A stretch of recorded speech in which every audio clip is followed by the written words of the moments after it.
What's up, everybody? Welcome back to another episode of EOS. It's 1090 Jake, and I'm rocking with y'all, and y'all rocking with me. And for this video, we're going to be speaking on the fact that I was just brought up and brought into YNW Melly's double murder case.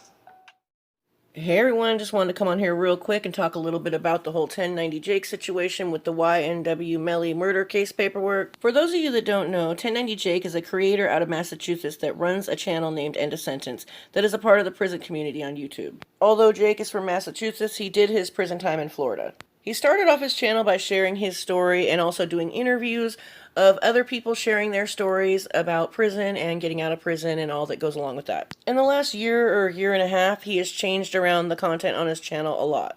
He mostly now talks about true crime cases. Now, when I say true crime, I'm not saying that he takes like an armchair detective stance on it. He's basically just going over paperwork from some of these cases. Jake recently did an interview with Adam22, which I will be linking in the description. It was a 3-hour interview. He went in depth about basically his life story and how he got to prison and how life was after prison and how he started his channel and how his channel grew and all that stuff. That about wraps up a small summary backstory about who Jake is.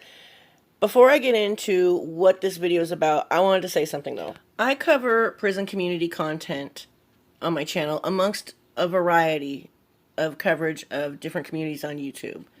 However, I've never been to prison. I'm not in a gang. I only am reacting to what is publicly available to me on YouTube. Yes, I do have family members and friends who have either gone to prison once or have been in and out of prison their whole lives. I just wanted to put that out there and make that clear because sometimes I get these fools in the comments like, you've never been to prison, you're not this, you're not that, blah, blah, blah, blah, blah, blah. Like, you know, come on. These people are putting these videos and live streams out here on a public platform, then I'm going to speak on it if I want to and offer up my unsolicited opinions. If you want to hear it, then listen. If you want to hate watch, hate watch. I mean, I really don't care. Anyways, on to the subject at hand. This video is going to be about the reaction that YouTubers had to 1090 Jake's name popping up in this paperwork. The overall consensus from a few videos that I saw was people are taking issue with the fact that, you know, what Jake stands for and what his life has been about, that he shouldn't be commenting on these open cases. Not all creators that spoke on this had that same opinion, but there were a few creators, one specifically, that really was having some issues and was really reaching and somewhat implying that Jake was helping detectives. Even making a very serious accusation that Jake has interfered with another ongoing case. That creator being Mr. Morton Salt himself, Pino. Yeah, he was a little salty. A little bit salty. He might even need to find himself an orthopedic specialist after all that reaching he was doing. Like, I get it. The main issue with the paperwork was how it was worded.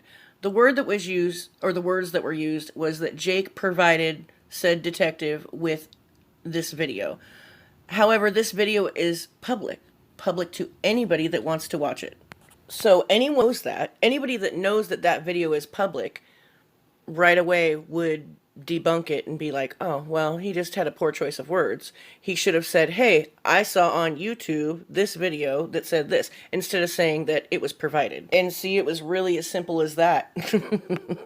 Debunked. For some of my subscribers that don't follow the prison community, Jake and Pino do have a history. I'll leave a video in the description that pretty much explains all of that, but I'll break down a little bit of their history right now. They basically were friends on YouTube, and then they had a falling out, and then they actually had a physical altercation. Pino ended up recording the fight and then going over to Instagram threatening that he was going to drop the video. All the while he's doing that, Jake's over on his channel like, drop the video, drop the video, drop the video. Throughout the day, Pino posted to Instagram little still frame pictures of the fight, and I think he even released a little bit of footage, but didn't release the entire video until about a year later. Nothing ever ended up coming of the video. Like, I kind of feel like Pino's plan to get back at him never really worked, and then Jake ended up being really successful, and that hurts Pino. I might understand where people were coming from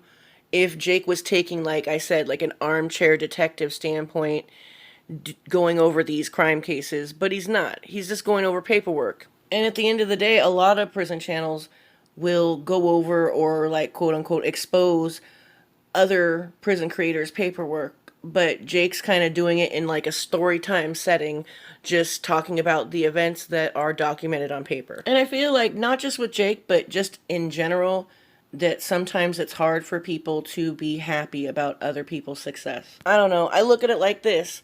He's young. He's got a daughter and a wife or a girlfriend. I'm not sure if he's married or not. Anyway, but he's a young man with a family, and I think it's pretty cool that he makes 6 figures a year. I think it would be cool for anybody to make that much money.